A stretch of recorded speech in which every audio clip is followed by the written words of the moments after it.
કીધું હતું કે મને કે હારા મારો અસ્ત્રો લેતા આવજો, લ્યો મને કે મુંબઈ જાઓ. મેં કીધું વસ્ત્રામાં મને કાંઈ ખબર પડે, હું અહીંયા બેહું અહીંયા કાલાવા ચોકમાં. મેં કીધું બિચારે પહેલી વાર સીધું મને કે તમે જે રૂપિયા દેહો ને હું દઈ દઈશ ભીખુદાનભાઈ, લઈ આવી દો, મારું એટલું કામ કરો, અમે કેદી મુંબઈ જાય એમ. તે મેં વળી મુંબઈ પાર્લા સ્ટોરમાં જઈને કીધું, મેં કીધું સારામાં સારો અસ્ત્રો દો ને. 5 મૂકી દીધા, જર્મનના, જાપાનના, મેડીના, બધા અમેરિકાના. મેં કીધું સારો હોય દો ને. મને કે ધંધો તમારો છે, તમારે વાપરવો છે, અમારો ધંધો નથી. મેં કીધું અમારે નથી વાપરવો ભાઈ, આ કોકના હપેતરા લીધા છે, ન લેવાય આવા હપેતરા. ત્યાં વળી અરીસો મગાવ્યો મારી પાસે. અરીસો મેં કીધું મુંબઈથી લઈ આવ્યો તો મારી ત્યાં લેવા આવ્યો તો અરીસો મેં મૂકી દીધો, પણ મેં રામાયણ દીધી એને. મને કે રામાયણ ક્યાં લેવી હતી, અરીસો મગાવ્યો. મેં કહ્યું અરીસામાં તારું મોઢું દેખાય, આમાં તારું જીવન દેખાય, બાપ કેવો હોય, દીકરો કેવો હોય, ભાઈ કેવો હોય, દાસ કેવો હોય. હે કુટુંબ ભાવના છે સાહેબ રામાયણમાં. રામાયણ છે, પ્રકૃતિનો ગ્રંથ છે, અને ભાગવત છે એ મૃત્યુ સુધારવાનો ગ્રંથ છે સાહેબ. હા, મૃત્યુની છેલ્લી ઘડી સાહેબ હોય, તમારો તાર લાગી ગયો હોય. મને ગામડાના બાપાએ હમણાં બહુ સારી વાત કરી. મને કે ભીખુદાનભાઈ, મેં મારા દીકરાને એમ કીધું, મને કે આજ મેં એમ કીધું કે હવે હું મરવા પડ્યો છું ને, એટલે હવે મારો જીવ આજકાલ વયો જાય તો એને નિરાયતે જવા દેજો મહેરબાની કરીને. પાણીની ચમચીઓ ખોહીને મને ગોટે ન ચડાવતા. અને એમ તો કહેતા જ નહીં કે બાપા ઓળખો, હવે તમને બહુ ઓળખ્યા. હવે જેને ઓળખવાનો છે એને ઓળખવા દો ભલા માણસ. અને આખી જિંદગી નડ્યો હોય ઈ આવીને કાનમાં કયો, કાકા ઓળખ્યો, હું કારો. અરે કારા તને ન ઓળખી. અમારા દીકરાઓને જેલમાં પુરાવ્યા, અમારી દીકરીઓની હગાઈ તોડી નાખી, અમને જમીન વિનાના કર્યા. હવે મોત બગાડવા તો આવીમાં અટાણે સાહેબ, અને ટાણે ઈ આવ્યો સાહેબ.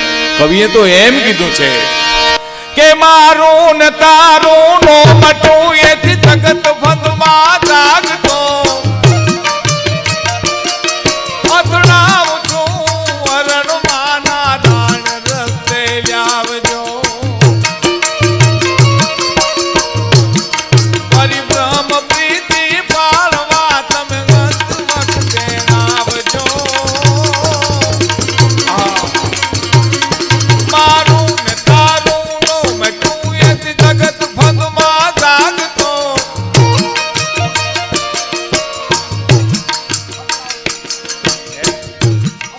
અથડાવું છું અરણવાના દાણ રસ્તે લાવજો.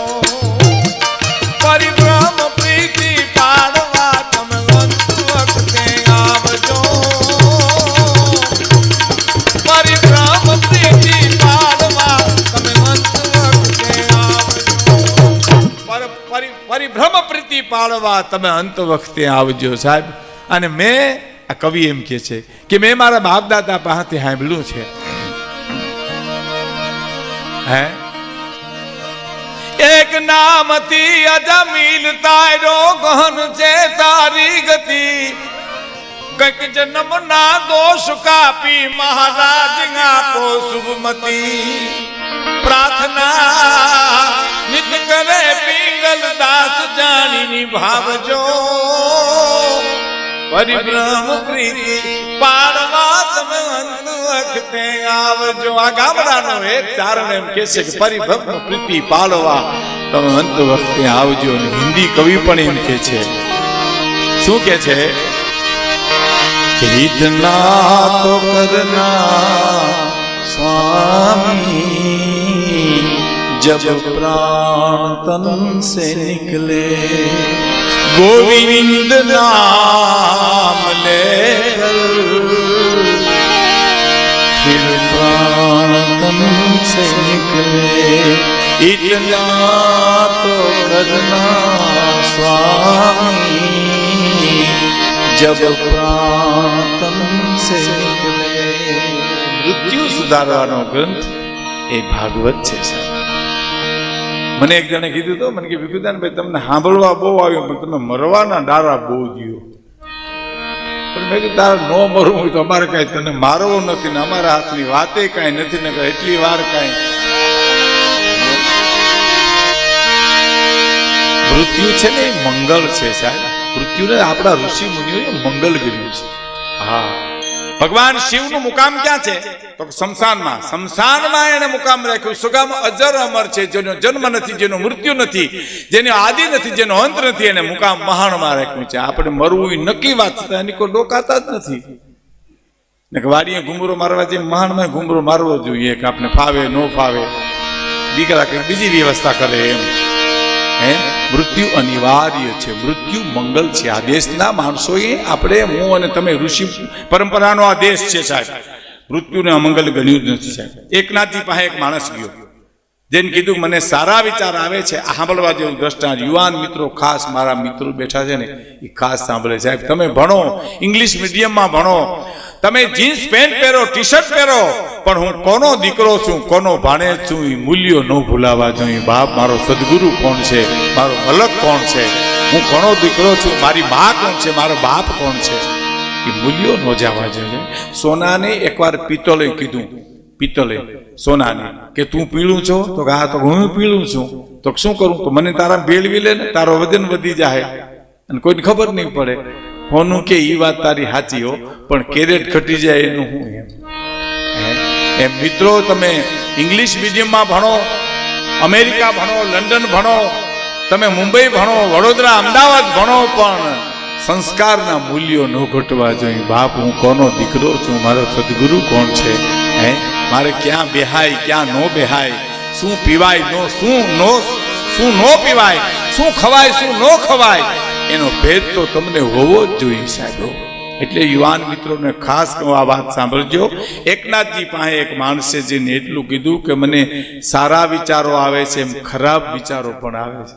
ખરાબ વિચારો આવે ત્યારે મારે શું કરવું? એટલે એકનાથજી કહે એ તો હું પછી તમને વાત કરીશ, જવાબ તો પછી આપીશ, પણ તમારી હથેળીમાં મારી નજર પડી ગઈ. તો શું છે? તમારું 21મે દિવસે મૃત્યુ તમારું છે. રેખા હું જોઈ ગયું. ઓલો કે શું વાત છે? તો કે હા, 21મે દિવસે તમારું મૃત્યુ છે. બોલો હું ચર્ચા કર્યું? તો હવે કાંઈ નથી કર્યું. એ મને જવા દો, ઘીરે જવા, બેહો ચાપી જો. નહીં મારે જવા, ઘીરે જવા. આવ્યો ઘીરે, હરી કાઢે હાંભળ્યું તો કાં પૂરું થઈ ગયું. 20 દીનો મહેમાન છો. 20 દી ફટાક્યો, ખાટલો ઢાલ્યો. 1 દી, 2 દી, 5 દી, 10 દી, 15 દી, 18 દી, 19 દી, 20મા દિવસનો જ્યાં હું ગયો, તા તો આવ્યું કે આવશે, આવ્યું કે આવશે. તો એકનાથજી આવીને ભાર્યા. જવાન મિત્ર, તારી ઘાતમાં તું બચી ગયો. હે, બચી ગયો. ખાટલામાં ઈસ્પ્રિંગુલ રે મૂલ્યો, હતરંગ ઉભો થયો. હું બચી ગયો? તો કે હા. એમ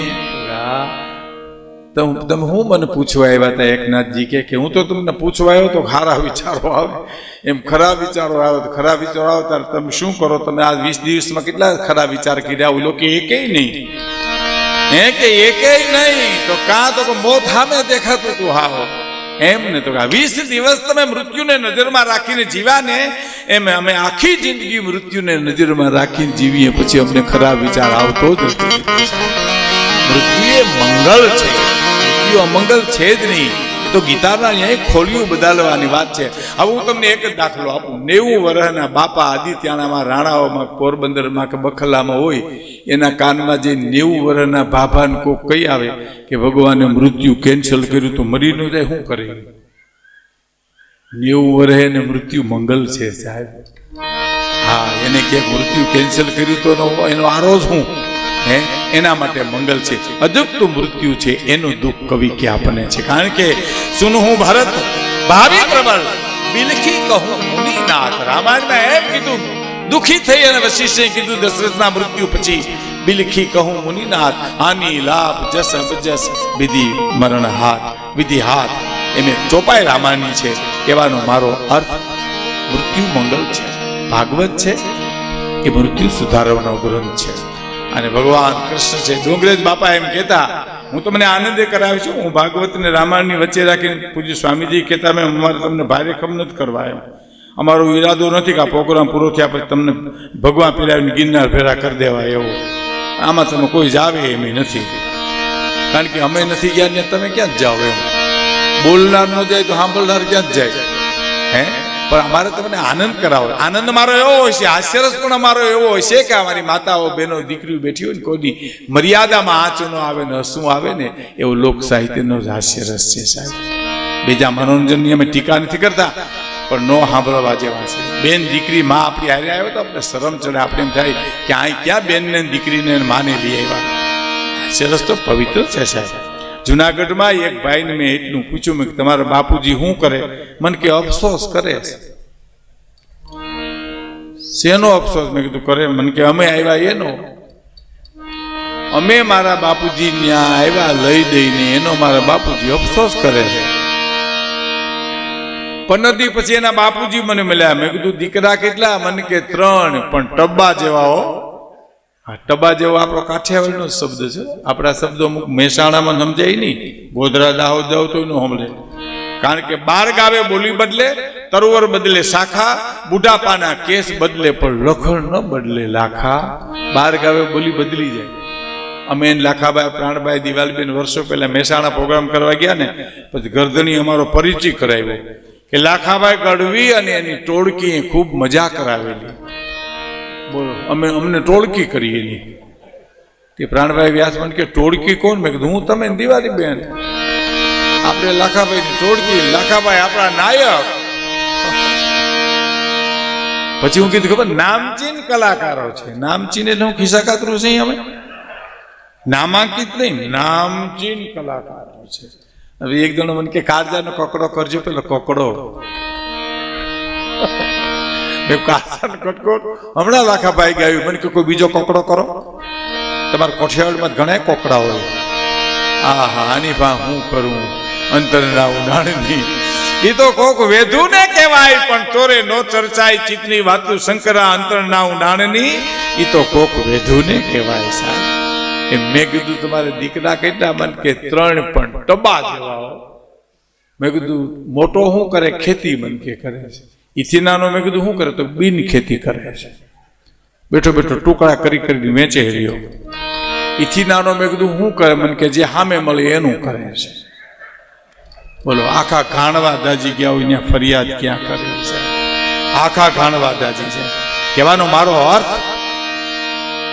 જીવન સમર્પણનું છે સાહેબ. જીવન જીવવા જેવું છે. એટલે મારા તખતદાનની એક બહુ સારી કવિતા કે મોજ મારે હું, મોજ મારે હું,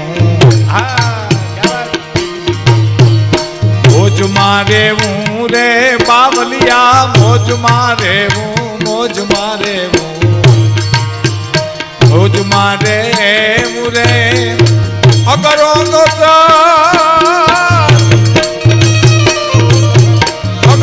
ગોતર લખતણી ની ખોજ મારે હું રે બાવલિયા, મોજ મારે હું, મોજ મારે હું, બસ મોજ મારે હું રે.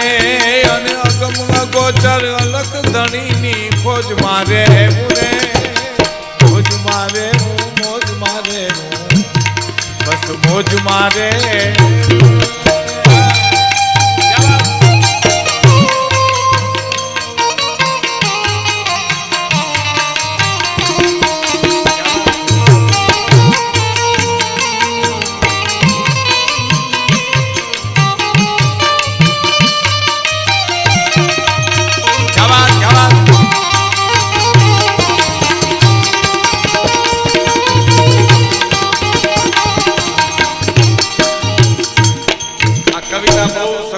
બહુ સાંભળવા જેવી છે. ગમે એટલી વાર સાંભળો તો ગમે એવી કવિતા છે. આ તખતદાન રોહડિયા દાન અલગારીની આ કવિતા છે. દાન અલગારીની એક સુંદર વચ્ચે એક બે કડી કહી દઉં તમને સાહેબ, સરસ કહી દઉં કે ગાંગલી ઘાસ રાજા ભોજને કે છે ભાઈડો થાજે, એ ભાઈડો થાજે, એ ભાઈડો થાજે. કટાક્ષ ગીત છે, બહુ સરસ છે. ગાંગલી ઘાસ રાજા ભોજને કે છે ભાઈડો થાજે, એ ભાઈડો થાજે.